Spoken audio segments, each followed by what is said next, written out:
Suivez les championnats d'Europe 2013 avec Adidas. Concentré, Othon Pavia. Numéro 1 mondial de sa catégorie des moins de 57 kg, la Française affronte la Portugaise Thelma Monteiro pour une place en finale des championnats d'Europe. Une adversaire redoutable, 4 fois championne continentale et 3 fois vice-championne du monde, que l'Orléanaise écartera facilement par Dewaza Hari. Pour son entraîneur, cette demi-finale a été la plus belle démonstration de la journée d'Othon Pavia. Moi, l'image qui m'a frappé, c'est Monteiro, où Monteiro elle lui met quand même un seoi, un sacré seoi, où elle se rattrape, elle prend que Yuko, et derrière, tu vois la machine qui se met en place. Et là, tu vois que Monteiro, elle est complètement débordée, dépassée. Un premier Wazari, un deuxième Wazari, puis... La Portugaise écartée, Othon a ensuite préparé sa finale avec le clan français. Moi, je parle en fait entre les combats, je suis un peu détendue et après 10 minutes avant, je parle plus, je suis dans ma bulle. Sa bulle. C'est là que la médaillée de bronze olympique a puisé son âme de guerrière pour surclasser en finale l'Autrichienne Fils Moser.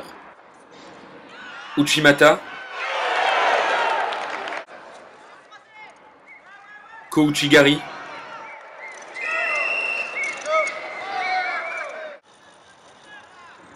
Okuri Hachibarai, puis un contre décisif qui plaque l'Autrichienne sur le dos.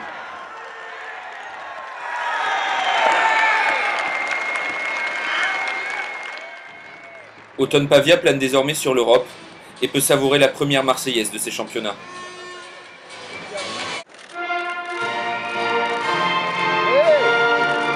Au vu des derniers temps, voilà, j'ai gagné ce que je faisais. Je dis non, mais là je peux pas passer, c'est le moment où je suis forte, il faut que je gagne cette médaille, quoi. Donc je pense que j'aurais mal vécu si j'avais pas gagné. Si j'avais perdu ma finale, là tout de suite j'aurais pas aussi heureux que ça. Donc ouais, je sais pas, j'avais annoncé. Mais après, c'est parce qu'aussi on m'a dit que j'étais capable et voilà, Christophe Massinal m'a super bien préparé, il m'a bien mis dans la tête que j'étais la numéro 1 et je pense que ça m'a aussi aidé à avancer dans la compétition.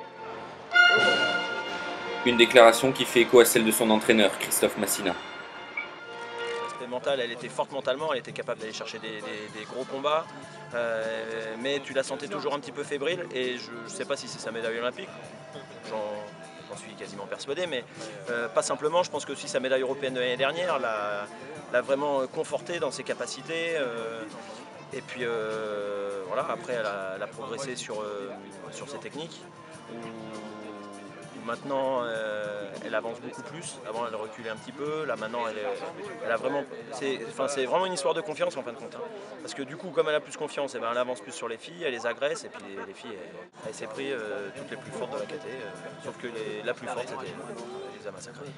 En fait, tout ce qu'elle a mis, à chaque fois, c'est vraiment un impact. À chaque fois, les autres, tu sens que c'est très dur en face. Même quand elles mènent, tu vois tout de suite sur leur visage qu'elles ne vont jamais s'en sortir. Et puis bon, c'est un régal de travailler avec elle. C'est une bosseuse, c'est vraiment... J'allais te demander justement, médaille olympique, championne d'Europe maintenant, évidemment l'objectif c'est une médaille mondiale, sans doute la plus belle. Qu'est-ce qui est difficile entre maintenant et les championnats du monde à gérer pour une athlète comme ça? Pour Othon, je pense pas que ça soit difficile. Par contre, ce qui est important, c'est de retracer maintenant le parcours pour vraiment redonner des objectifs pour progresser toujours. Ce qui compte, c'est qu'elle se sente progresser tout le temps, qu'elle avance sur des petits détails, sur des petits points qui font que qu'elle ne peut pas perdre de combat ou qu'elle ne tombe pas. Voilà. Donc on va décortiquer les combats, on va accentuer sur les côtés positifs. On va quand même aller chercher des petits trucs qui ne font pas plaisir. Et puis on va avancer là-dessus.